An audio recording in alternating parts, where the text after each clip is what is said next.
revisão de prótese total do quadril. Por que que essa é uma cirurgia muito importante a ser discutida? A troca da prótese do quadril. Olá, meu nome é Davi Guzmão, eu sou médico ortopedista e hoje estamos com dois convidados aqui participando do vídeo, o Dr. Bruno Rabelo, Olá. do Rio de Janeiro, o Dr. João Rodolfo, de Blumenau. Tudo bom? Estamos hoje em Porto Alegre. Vocês já devem ter notado em alguns outros vídeos que a gente se reúne de tempos em tempos, né? Sim. Às vezes por motivos profissionais, por motivos de algum curso, ou às vezes simplesmente para a gente conversar alguma coisa, né? Fazer um churrasco, amizade, né? sempre. Uma amizade, é isso aí. E hoje nós selecionamos um tema interessante para conversar com vocês, que é a revisão de artroplastia total do quadril. A troca da prótese do quadril. Então, eu achei interessante a gente conversar sobre esse tema com mais de uma pessoa, para vocês poderem ouvir mais de uma opinião, né? E também para a gente ver a realidade de locais diferentes, né? Sim. São locais diferentes que às vezes têm algumas mudanças, alguma diferença em relação à prótese de revisão. E também tem uma influência de acordo com a primária que o cirurgião escolhe ou a primária, que é a primeira prótese que o paciente realiza, que o cirurgião mais frequentemente encontra na sua realidade. Bruno, conta um pouquinho aí, então, assim, ó, de primeira eu vou te lançar uma pergunta que é a seguinte. Por que a prótese de revisão é uma cirurgia delicada e não é simplesmente uma troca da prótese? Porque às vezes o paciente pergunta assim... Tá, desculpa te interromper. Às vezes o paciente pergunta assim, doutor, mas se a prótese gastar, não é depois só trocar? Sim, Né? sim. Tu deve ouvir isso aí no Eles consultório acham também, muito né? isso. Então, assim, ó, já para deixar os meus convidados aqui bem à vontade, a qualquer momento vocês podem começar a falar, né? E interrompe aí e a gente... Não, porque Deixa eu só fazer um ajustezinho aqui, ó. Tá. Lembre que não é ao vivo aí. Tá, vamos lá. A gente já fez alguns vídeos conversando sobre não só a necessidade, mas como ser um pré-requisito para se fazer uma cirurgia primária de quadril, que esse colega que vai fazer a cirurgia de quadril seja um especialista que tenha experiência. Porque, na verdade, a experiência não está só relacionado eu faço 3 próteses por semana, 4 próteses. Está ligado à escolha do implante, a técnica cirúrgica, fazer a cirurgia minimamente agressiva para as partes moles, enfim. Tudo isso tem influência na longevida dessa prótese.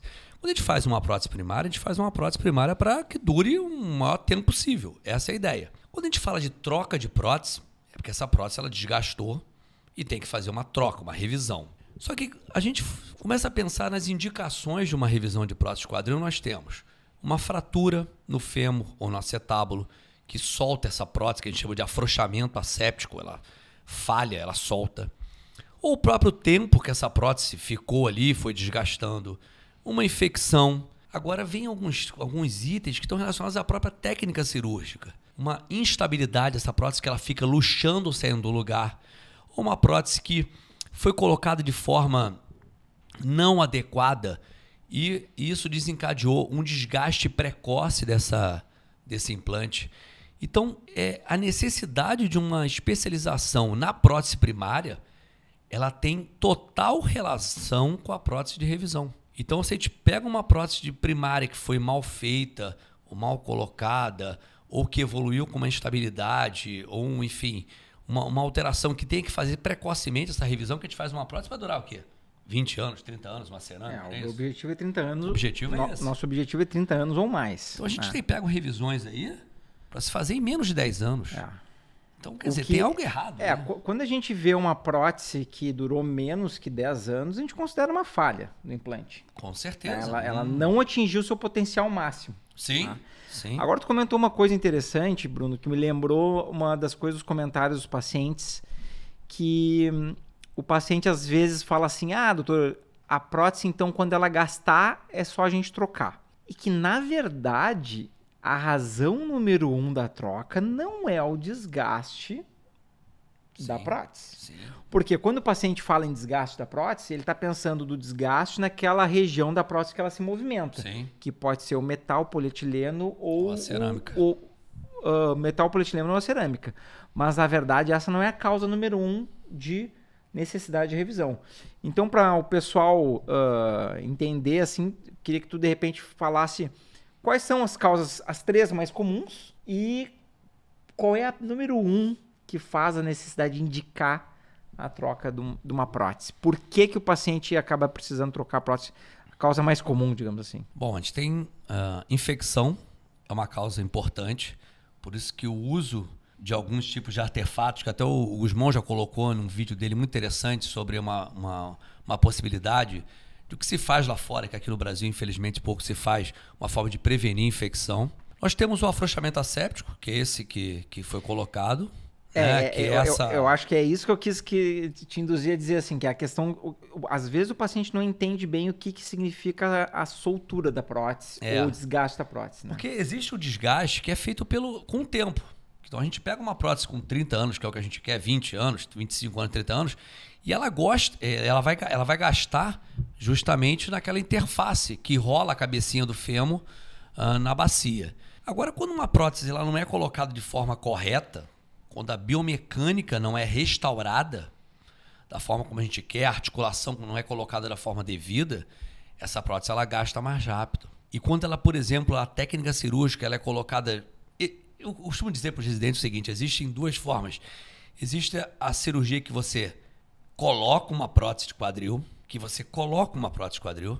e tem a cirurgia que você faz uma prótese de quadril.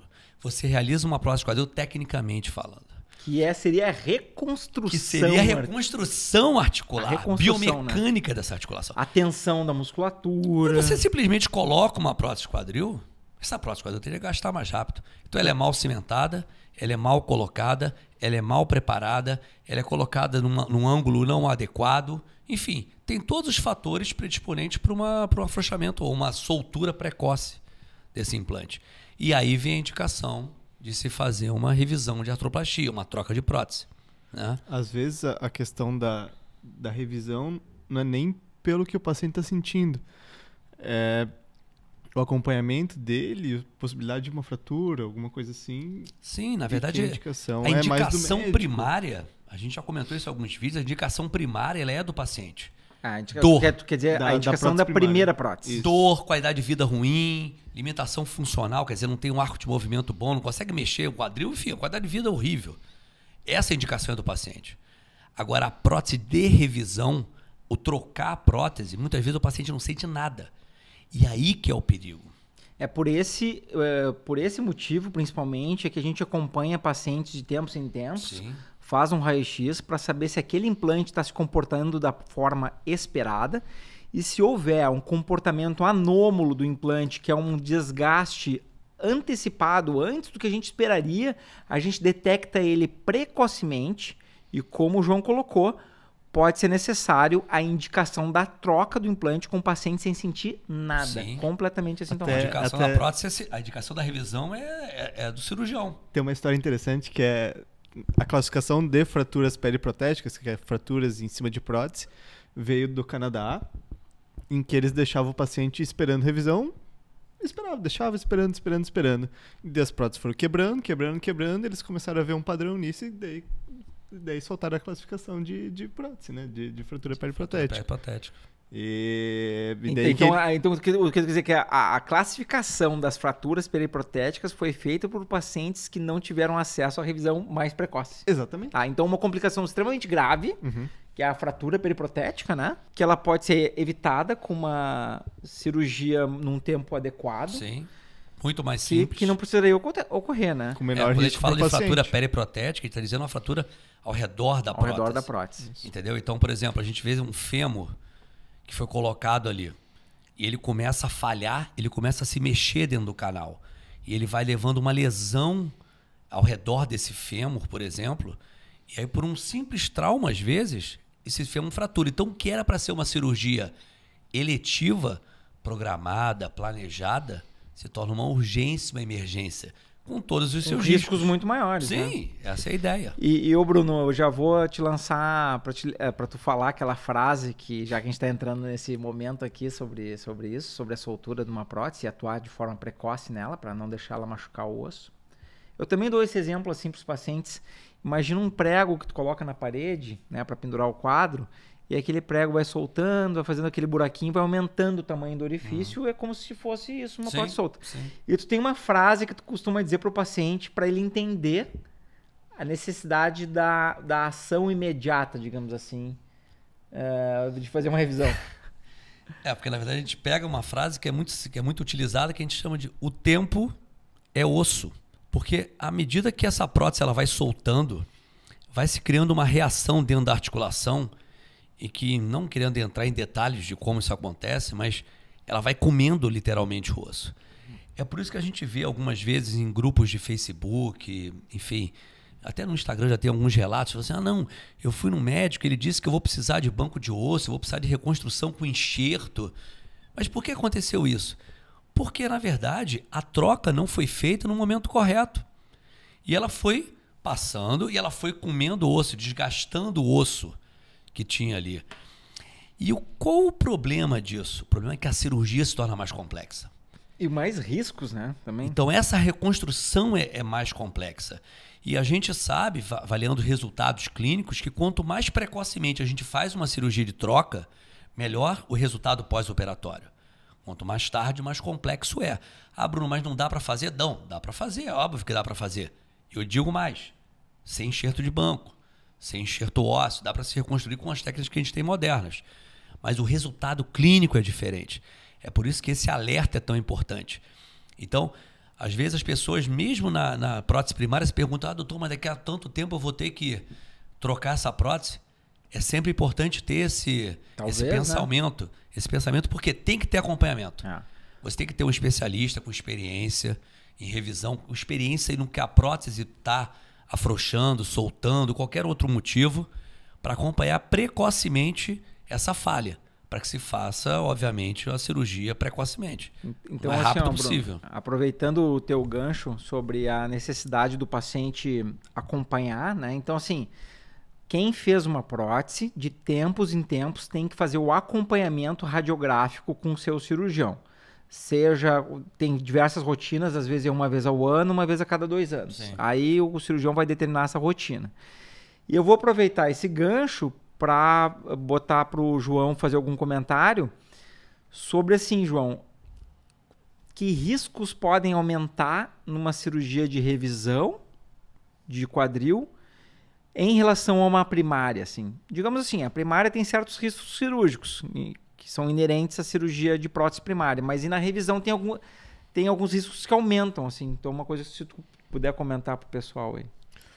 Os riscos na cirurgia de revisão geralmente são maiores do que na primária, né? Tem maior risco de sangramento, tem maior risco de infecção. Esse é um das grandes preocupações nossas, assim, né? Uma infecção é uma prótese, é uma tragédia, então vai aumentar o risco. Vai aumentar o risco de talvez não durar a prótese tanto tempo quanto a gente gostaria. Aumenta exponencialmente. Então, o ideal seria... De instabilidade também. De instabilidade também, de sair fora do lugar, a prótese. Quando a gente pega os riscos globais, digamos assim, de uma prótese primária, que é a primeira cirurgia que o paciente fez, versus uma cirurgia de revisão, que é a troca da prótese, aumenta no mínimo em 10 vezes os riscos somados numa cirurgia de revisão, que são essas coisas que o João falou. Maior risco de infecção, porque é uma cirurgia maior com maior quantidade de implante. Maior risco de trombose, porque é uma cirurgia que dura mais e o paciente não tem uma velocidade de recuperação tão grande quanto numa primária. A gente nem libera precocemente. Às vezes não pode apoiar tanto precoce. Um risco maior de instabilidade, porque a musculatura já está mais machucada e às vezes a restauração da tensão muscular não é tão fácil de ser realizada como numa primária, né? E um outro ponto que o João colocou bem importante, a durabilidade do implante, ela também pode não ser uma durabilidade tão grande como uma cirurgia primária. Então, com essa questão que a gente já levantou até agora, até esse momento, a gente já pode ver, acho que gostaria um comentário de vocês dois sobre isso, da importância da primeira cirurgia. Sim. A primeira prótese de quadril, se tem um investimento que tem que ser feito, é que na primeira prótese de quadril realizada, tem que ser realizada de uma forma excelente para extrair todo o potencial de durabilidade que o implante pode dar, livre de infecção e outras complicações associadas a uma cirurgia de prótese de quadril, né? Então, um comentário de vocês aí sobre a A importância da primária, né? Da primeira prótese. Eu acho que a primeira prótese é um marco na vida do paciente portador de patologia do quadril. A gente sempre fala, investigue teu médico, avalie a experiência dele. Não só, não, esse doutor operou, não sei o que. Não, investigue mesmo. Tenha conhecimento, investigue nas redes sociais, outros pacientes, enfim. Porque a prótese primária é de suma importância. A técnica correta, a recuperação, tá tudo ligado a isso. Então, o Gusmão fez um vídeo que é muito interessante, que ele coloca o que é mais importante, a prótese ou o cirurgião. O cirurgião. Né? E a gente sabe o seguinte, da mesma forma como a vida é, não adianta eu colocar uma Ferrari na mão de um cara que não sabe dirigir. O que vai acontecer? Ele vai bater com o carro. Entendeu? Então, se a gente conseguir juntar um cirurgião com experiência, que obviamente vai escolher uma prótese adequada, né? Parte do princípio. Essa é a tendência. É a tendência. É a tendência. Né? Então a gente tem uma maior chance, obviamente, de ter um resultado a longo prazo, não nem curto e médio, esquece isso. Estou falando a longo prazo de uma sobrevida interessante dessa prótese. Então escolha muito bem o cirurgião. Acho que esse é um grande recado para a revisão. Porque todo mundo fala da revisão, mas esquece de falar da primária. Então, a troca da prótese começa na escolha do colega e do implante que vai fazer a prótese primária. Do primário. Isso eu acho que é o grande o grande pensamento que a gente tem que ter em mente. Qualquer paciente que vai fazer esse ano de 2019 que está chegando aí, qualquer paciente que vai fazer uma prótese esse ano, que está planejando, escolha bem o seu médico. Eu vou lançar agora para o João e já colocando assim, o João ele acabou a formação médica, fez a formação de ortopedia, acabou a formação de ortopedia, fez a formação em especialista de quadril, terminou a formação de especialista em quadril, está fazendo uma digamos assim, especialização em videoartroscopia de quadril e ainda vai para o exterior agora, para Estados Unidos, acompanhar mais 2 cirurgiões em artroscopia de quadril, né, João? E é o seguinte, a tua posição nesse momento, ela tem uma importância bem grande no implante que tu vai escolher para os teus pacientes. Porque tu vai acompanhar eles durante toda a duração do implante, né? Então, um comentário teu aí sobre a primária. A gente vê hoje em dia, assim, nossa preocupação em relação à segurança do paciente. Antigamente, na época dos cirurgiões mais velhos, era 2 anos de ortopedia e já saía fazendo prótese. Hoje em dia são 6 anos de medicina. Estou completando meu 5º ano de ortopedia, praticamente, né? Conforme você falou. E tudo isso baseado na segurança do paciente, para a gente dar o melhor para ele, a melhor qualidade de vida e a melhor durabilidade dessa prótese, desse implante. E com essa sabedoria, essa experiência dentro desses tantos anos de estudo, para conseguir dar o melhor. Tu vai criando bagagem, né, cara? Sim. Isso é o mais importante. Porque a gente comentou, a gente vai vendo o cirurgião que o cara é um traumatologista, o cara é um sei quê, o cara... Tá bom, mas cirurgia de quadril. Não, nós aqui só realizamos o quê? Cirurgia de quadril. Sim. A gente não faz mais nada além disso. Então... E uma das coisas que eu noto que eu acho que é necessário desenvolver mais nas pessoas que lidam com cirurgias de alta durabilidade, né, que esse é o nosso objetivo, é o comprometimento.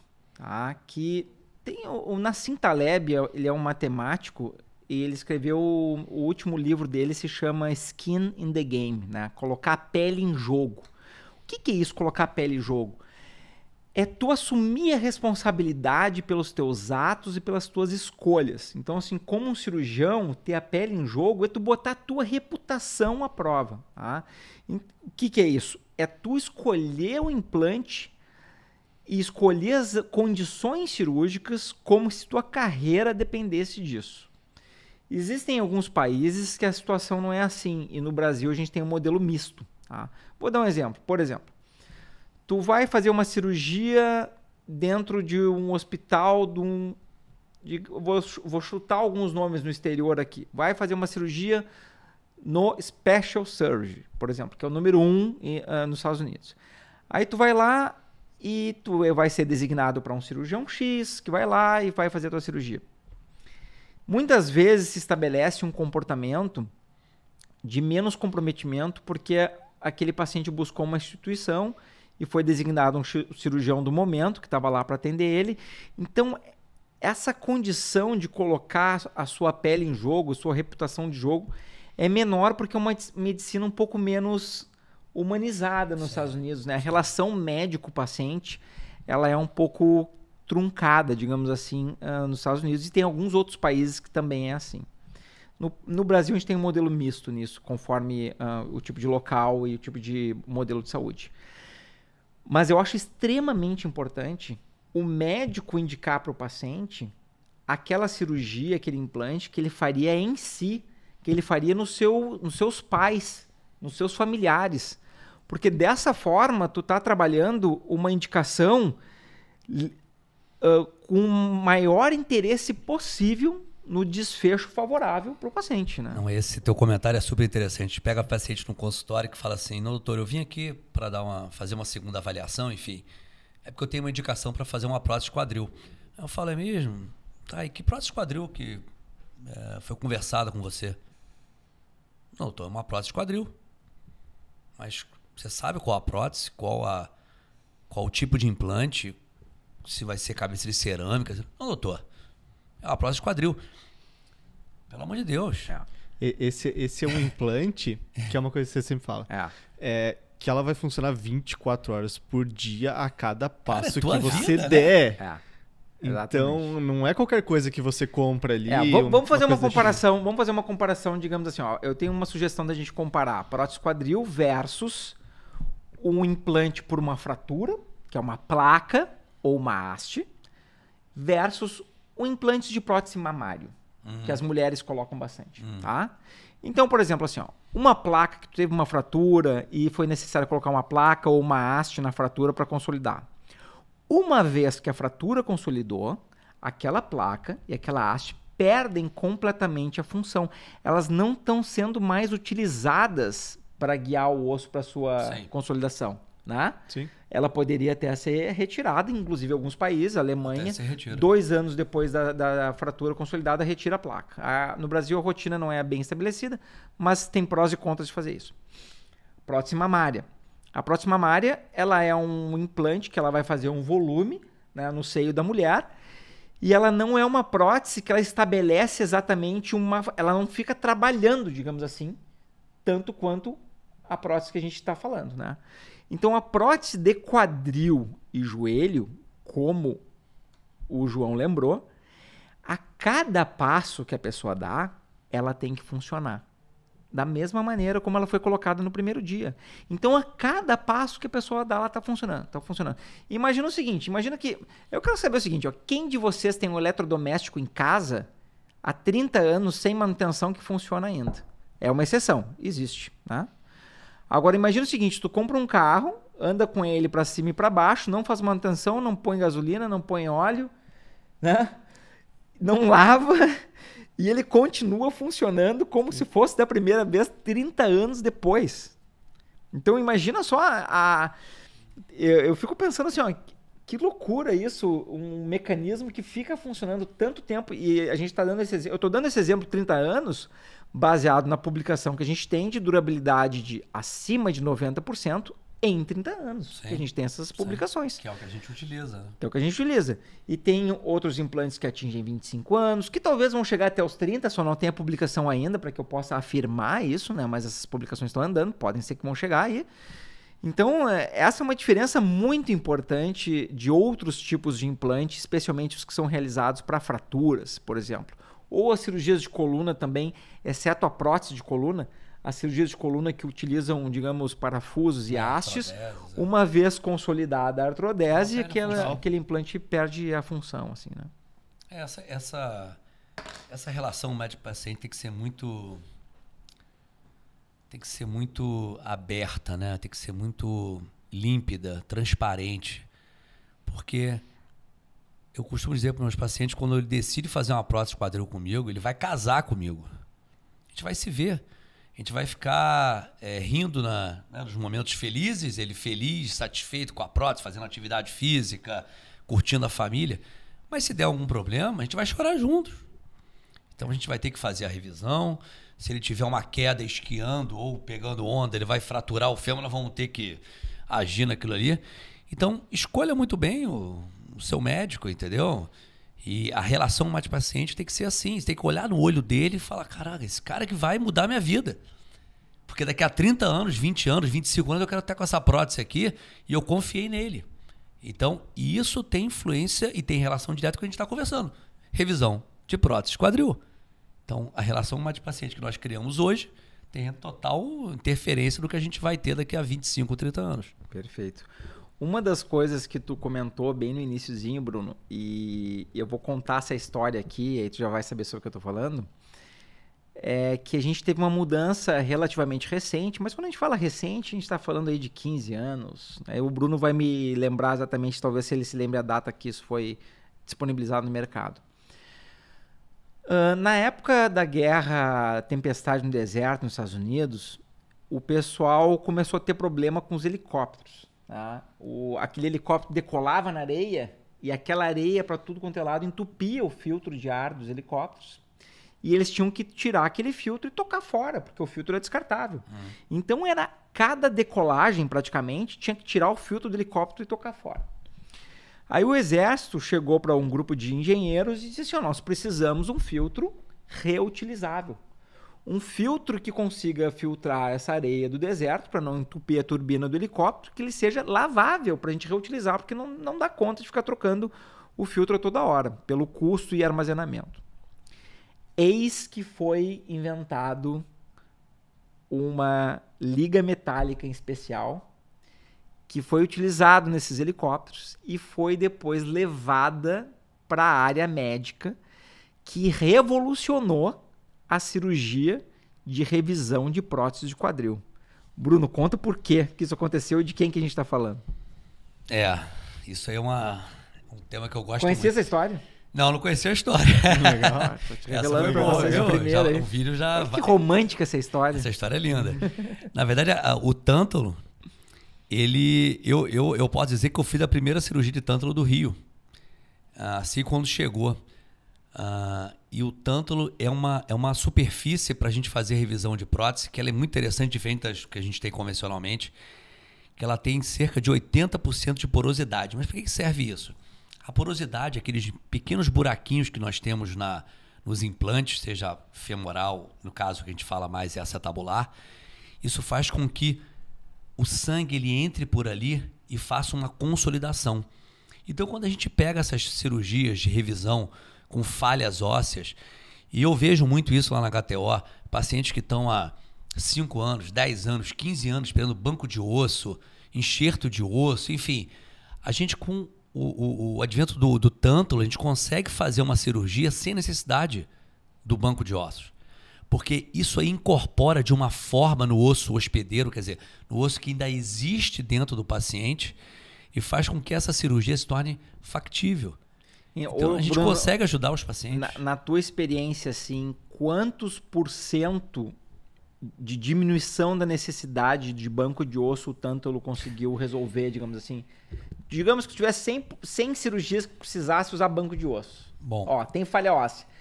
Quanto que o tântalo tirou da necessidade do banco? Eu posso estar sendo... Nossa, a Bruno está mentindo, mas eu apresentei na agora... Na tua experiência. Eu apresentei agora publicou? no Congresso Europeu. Eu estava no Congresso Europeu e aí eu estava comentando sobre os casos que a gente operou.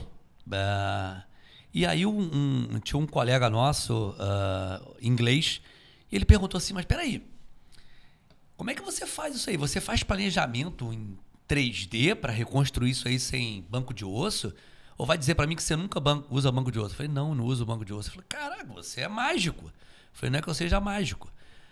Eu aprendi, a gente aprendeu a utilizar o tântalo de uma forma... E a não ter? Não, a gente não tem no Rio de Janeiro. Se você for falar, vou depender do banco de ossos lá, você não vai fazer cirurgia, os pacientes vão continuar na fila.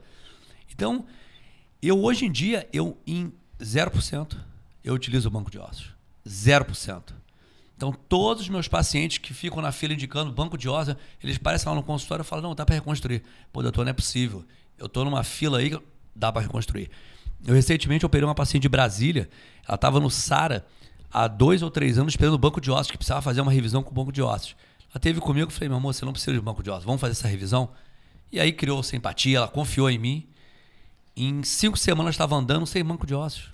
Acabou. E a outra coisa que tu acabou de falar há pouco tempo, né, Bruno? Tempo é osso. Então é o seguinte, tu deixa a paciente na fila burocrática para ter a cada vez fica pior.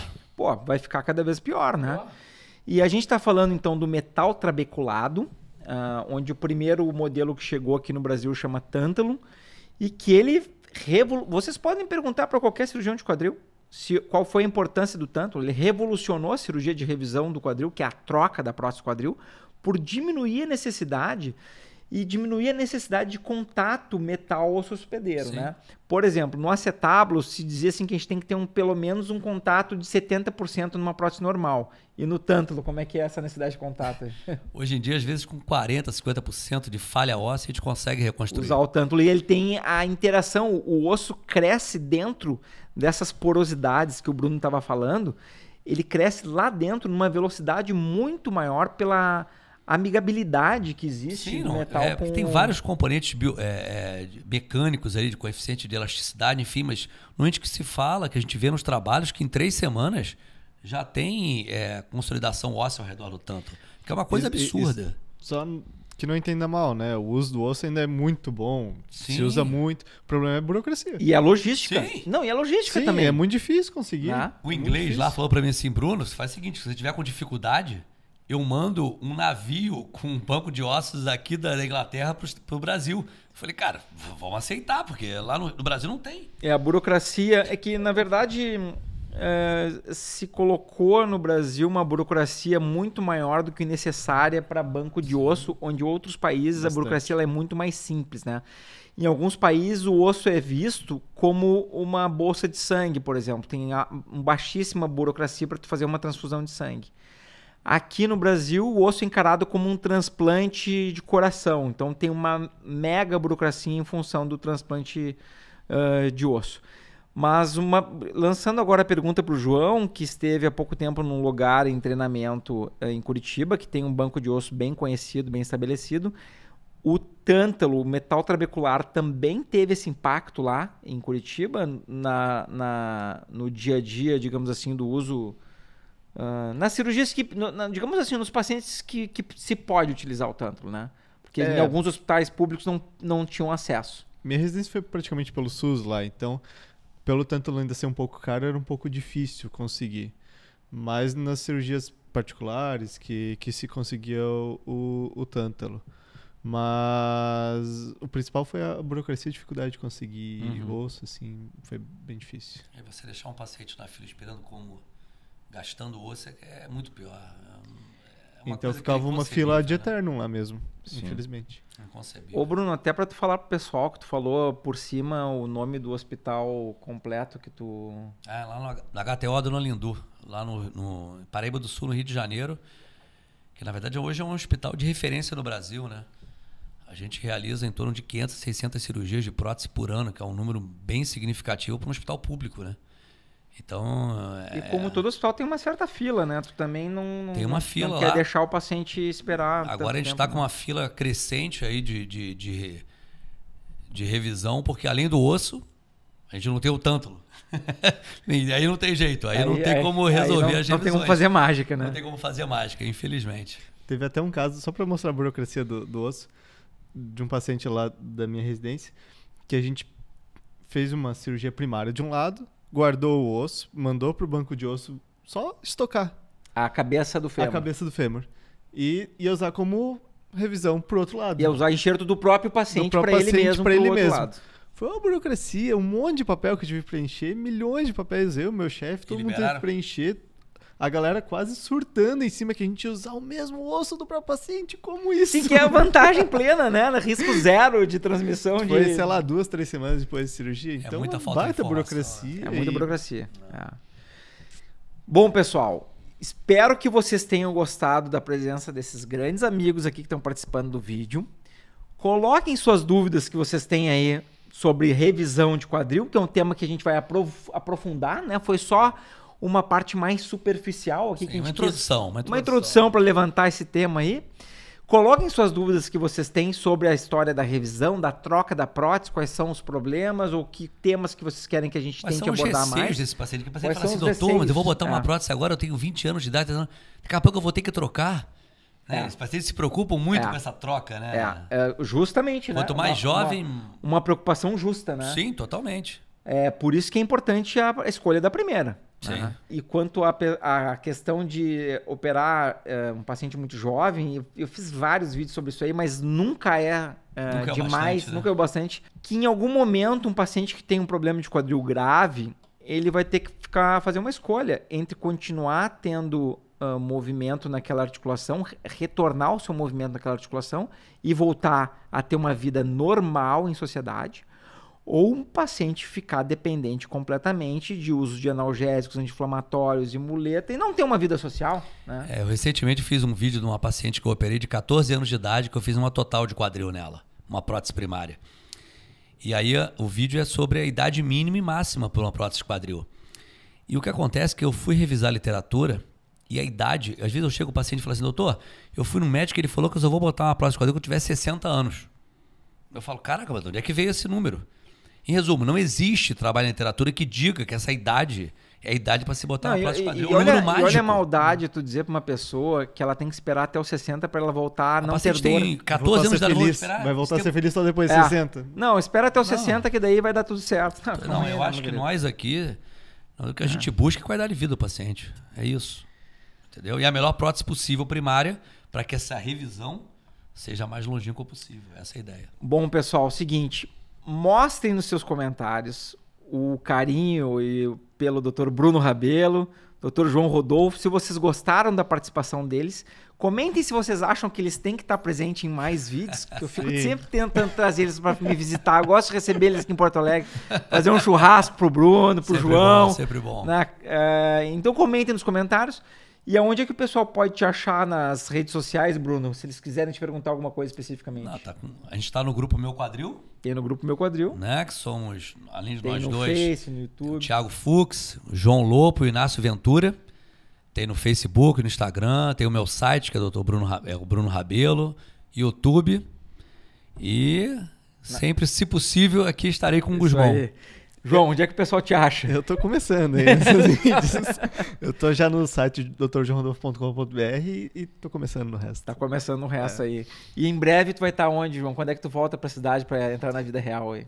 2019, Blumenau. 2019 em Blumenau. Isso aí, pessoal. Estaremos em Blumenau, então. Isso aí. Churrasco em Blumenau. Churrasco em Blumenau. Maravilha. Um grande abraço. Até mais. Tchau, tchau. Até o próximo.